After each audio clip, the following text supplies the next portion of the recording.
Hey guys, Bryan Lebo here with your May update video for Las Vegas.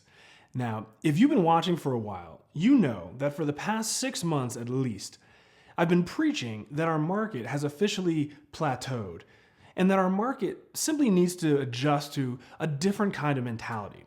Specifically, the past couple of months, I've been bracing you for the impending shift in the media's portrayal of our market from, hey, home values are up, to, sorry guys, but we've had zero appreciation this year.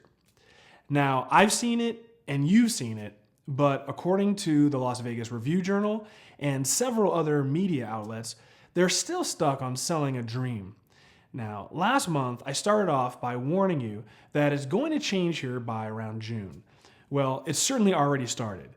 This week, VegasInc.com wrote a perfect article that mirrors everything I've been saying for 6 months. While they still disclaim that the year-over-year median price is up, the crux of the article is that the market has cooled and hasn't increased since June of last year. Now, this is likely just the first of many articles and speculation which should occur over the next few months. Okay, now let's get to the core of the show and see what else happened last month. First up is last month's sales. Last month, we sold 2,715 homes.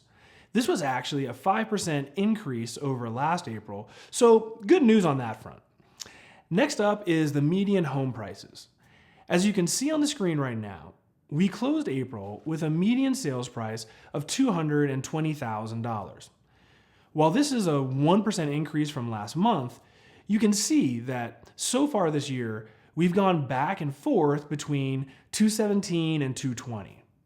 Now, as we discussed in the beginning of the show, even though last month was almost a 5% increase over April of last year, who cares what the market was doing last April? The fact is that now, for 10 straight months, the market hasn't increased a penny. That's the central theme here. Okay, now for the current inventory levels. As you can see on the screen right now, we ended last month with 7,126 homes on the market. This wasn't even a 1% increase over the previous month. Now, more importantly, we're almost completely identical to our inventory levels that were this time last year. Okay, now let's break down our inventory. As you can see on the screen now, about 7.5% of our inventory are short sales, 3.5% are foreclosures, and almost 90% are traditional sales. Now, the big surprise here was the decrease in short sales this month.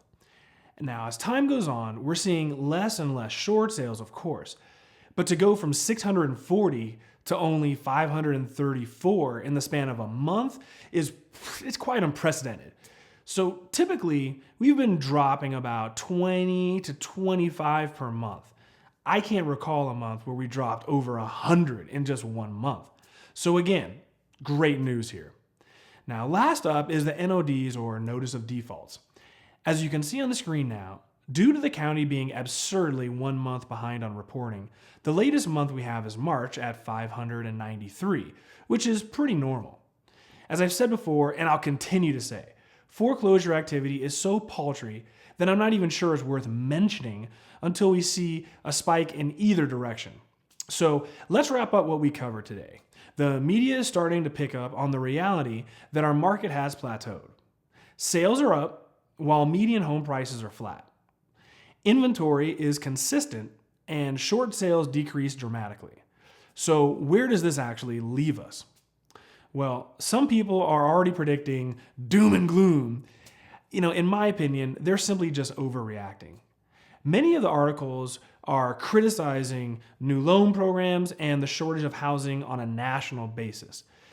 The reality is that I haven't seen hardly any buyers utilizing some of these new and exotic loan programs. It's not like during the boom when buyers walked in with absolutely no money on the table. Additionally, while the low end of the market doesn't have much available inventory since investors pretty much purchased most of it, our available inventory levels have remained consistent for almost 2 years, right around the 7,000 mark. Now consider this. at our worst in March of 2013 when we only had 3,000 available homes. Compare that to our 7,000 and that's a shortage of supply right there. I mean, it's less than half of what we got. Now, if our sales were down 5% instead of us being up 5%, and our inventory levels were steadily rising instead of steady, I would see reason to be alarmed right now. I think the actual reality is that we're simply in a normal and healthy market. Individual neighborhoods are finding their price tolerances right now. And for the immediate future, I wouldn't expect much appreciation over the normal 3% or so annually. So if you watched the video I made several months ago, I'm probably up here somewhere, you know that there is, however, a massive disparity between new home prices and resale home prices. The only market segment I would be worried about right now are the new homes. The cost for new homes right now is so much higher that with little or no appreciation for the foreseeable future, it's going to be very difficult for some of these new home buyers to get what they paid for in a couple years when they have to sell and compete with the rest of the resale home market.